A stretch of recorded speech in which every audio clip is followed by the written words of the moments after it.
¿Qué tal?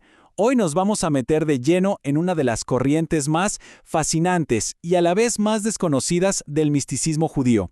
Un camino que no solo busca entender a Dios, sino de hecho experimentarlo de una forma muy directa. Así que empecemos este viaje. Miren, el gran erudito Gershom Scholem se topó con un misterio. A diferencia de los místicos cristianos o musulmanes que llenaban páginas y páginas con sus visiones, con sus relatos de unión con lo divino, los textos místicos judíos eran, pues, muy silenciosos al respecto. Era como si describieran un mapa cósmico increíblemente detallado. Pero, ¿y el viajero? ¿Dónde estaba el relato en primera persona? Y esa es la pregunta que tenía a los estudiosos de cabeza. La experiencia mística judía, al menos en sus textos más conocidos, se sentía a menudo fría, impersonal, casi como si estuvieras leyendo un manual técnico del universo divino. Daba una sensación de objetividad que uno asociaría más con la ciencia que con el éxtasis espiritual. Y es justo aquí donde nuestra historia da un giro. Aparece un hombre que no solo recorrió ese camino místico, sino que lo gritó a los cuatro vientos, asegurando que cualquiera podía seguir sus pasos. Y su herramienta, ojo, no era un ritual súper complicado, no, era algo que todos tenemos, el lenguaje, las letras mismas. Para entender lo radical que fue Abulafia, primero tenemos que echar un vistazo al panorama general de la Cábala en su época. Porque no era una sola cosa, ¿eh? Había, digamos, dos grandes corrientes que competían por definir cuál era el verdadero camino hacia Dios. Y estas dos corrientes representan dos enfoques de la espiritualidad que no podrían ser más distintos. Uno miraba hacia afuera, hacia el cosmos, hacia la estructura del universo. La otra, la de Abulafia, miraba hacia adentro, hacia la conciencia humana. Aquí está el corazón del asunto. Por un lado, teníamos la cábala teosófica, que era la corriente dominante, la que todos conocían, inmortalizada en el famosísimo Zohar. Su enfoque era teocéntrico, o sea, todo giraba en torno a las 10 sefirot, esas emanaciones divinas que forman el universo. El objetivo era como reparar el mundo, influir en este sistema cósmico cumpliendo los mandamientos. Era un enfoque más comunitario. Pero Abulafia proponía algo totalmente diferente, una cábala extática, centrada en la persona. El foco ya no era el cosmos, sino el individuo y su propia capacidad para alcanzar una unión directa, un éxtasis con Dios llamado Debekut. Y para eso usaba técnicas meditativas muy precisas. Y el representante principal, de hecho casi el único de esta vía extática, fue Abraham Abulafia. Su vida fue tan dramática y audaz como sus ideas. Y es que para entender su pensamiento, de verdad hay que conocer su historia. Abulafia nació en Zaragoza en 1240, pero no era un místico de biblioteca, para nada. Era un hombre de acción. Desde muy joven, sus convicciones lo llevaron a viajes increíbles, a enfrentamientos súper peligrosos y a revelaciones que, bueno, no solo cambiaron su vida, sino que sin que muchos lo supieran, también el curso del misticismo judío. Escuchen esto, en sus propias palabras se siente esa urgencia, ese llamado divino que lo movió desde el principio.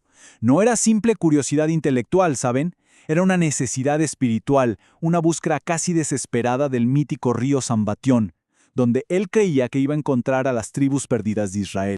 Pero fue a los 31 años, en Barcelona, donde todo hizo clic. Después de estudiar a fondo el Sefer Yetzira, el libro de la creación, un texto antiquísimo y muy enigmático, tuvo una experiencia mística tan potente que se convenció de haber alcanzado la profecía. A partir de ahí, su misión cambió. Ya no era buscar a otros, sino enseñar a otros a encontrar lo divino dentro de sí mismos. Y miren, si creían que sus viajes eran ambiciosos, esperen a oír esto. En 1279 se propuso la tarea más peligrosa que uno se pueda imaginar. Ir a Roma, plantarse delante del Papa Nicolás III y convencerlo de convertirse al judaísmo. Él creía que esto, nada más y nada menos, aceleraría la llegada del Mesías. La historia parece sacada de una película, de verdad. El Papa, al enterarse, se enfurece y ordena que lo ejecuten. La leña para la hoguera ya estaba lista. Pero Abulafia, seguro de su visión, no duda un segundo. Entra en la ciudad y, esa misma noche, el Papa muere de un ataque. Para Abulafia, esto no fue una coincidencia, claro. Fue una señal divina. Lo metieron preso unas semanas, pero luego lo soltaron. Y salió de ahí con su convicción profética más fuerte que nunca. Bien, entonces, ¿cómo lo hacía? ¿Cuál era exactamente su método para llegar a estas experiencias? Abulafia no lo veía como un arte místico vago y misterioso, para nada. Para él era una ciencia precisa a la que llamó cábala profética, y estaba basada en manipular conscientemente el lenguaje. Y aquí viene lo interesante. Su primer pilar, uno pensaría que sería algo súper esotérico, ¿no? Pues no, era pura filosofía racional. Se basó en Maimónides, el gran pensador judío que defendía una comprensión de Dios totalmente intelectual y abstracta.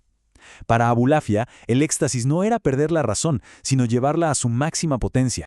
Su segundo pilar, ahora sí, era puramente místico. El Sefer Yetzirah enseña que Dios no creó el mundo con materia, sino con información, con las 22 letras hebreas. Así que para Abulafia, estas letras no eran simples dibujitos, eran los ladrillos, los átomos con los que está construida toda la realidad. Y aquí es donde Abulafia hace su jugada maestra. Unió la mente superracional de Maimónides con el poder creativo de las letras del Sefer Yetzirah.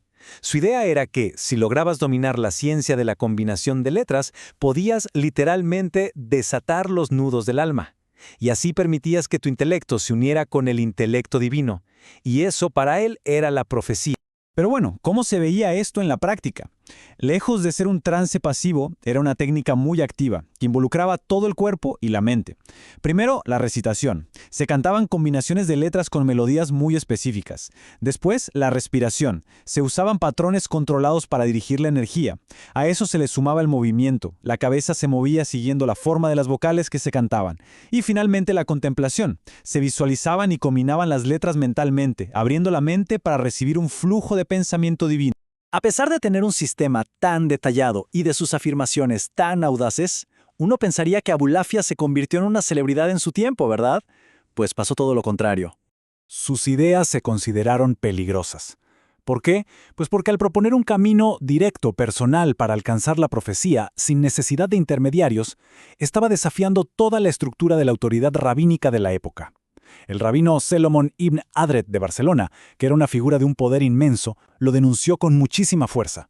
Sus escritos fueron prohibidos y sus enseñanzas tuvieron que pasar a la clandestinidad. Pero las ideas poderosas, ya saben, rara vez desaparecen por completo. Sus manuscritos empezaron a circular en secreto, influyendo a cabalistas que vinieron después, quienes tomaron sus técnicas y las integraron en sistemas más aceptables. Siglos más tarde, ese espíritu de misticismo personal y extático reapareció con una fuerza tremenda en el movimiento jasídico. E incluso hay quienes ven un eco de su Dios, es el que se llega a través del intelecto, en la filosofía radical de Baruch Spinoza. Al final, la propuesta tan audaz de Abulafia nos deja con una pregunta que da para pensar. Si él tenía razón, entonces las letras que usamos todos los días no son solo símbolos en una página, son las claves para desbloquear no solo el significado del universo, sino la experiencia misma de lo divino.